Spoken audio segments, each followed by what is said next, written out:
SOP Penanganan Laporan dan Perlindungan terhadap pelapor pelanggaran hukum di wilayah Kejaksaan Tinggi Sumatera Selatan.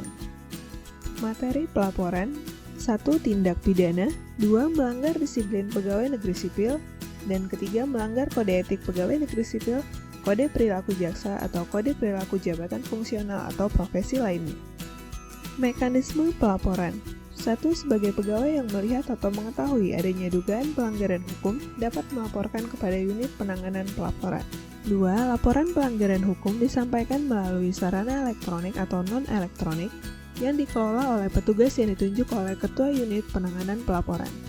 3. Laporan pelanggaran hukum harus memuat identitas lengkap pelapor, kronologis kejadian dengan menguraikan tempat dan waktu peristiwa yang diduga pelanggaran hukum. 4. Pihak yang terlibat, dan 5. Identitas terlapor jika diketahui. Penanganan pelaporan: 1. Laporan pelapor diterima oleh petugas Sekretariat Unit Penanganan Pelaporan. 2. Sekretariat Unit Penanganan Pelaporan menyerahkan laporan kepada Unit Penanganan Pelaporan. 3. Unit Penanganan Pelaporan menerima laporan, mengumpulkan informasi mengenai kebenaran laporan, menentukan tindak lanjut laporan, melakukan telaan dan menyusun laporan hasil telaan.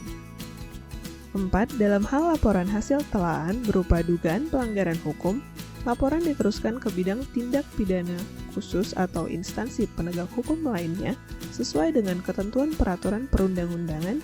Dalam hal laporan merupakan dugaan pelanggaran disiplin pegawai negeri sipil, kode etik pegawai negeri sipil, kode perilaku jaksa diserahkan ke bidang pengawasan. Hak-hak pelapor: 1. Mendapat perlindungan kerahasiaan identitasnya, 2. Mendapatkan kesempatan untuk dapat memberikan keterangan secara bebas tanpa paksaan dari pihak manapun, 3. Mendapatkan informasi mengenai hasil laporan pengaduan yang didaftarkannya, 4. Mendapat perlakuan yang sama dan setara dengan terlapor dalam pemeriksaan.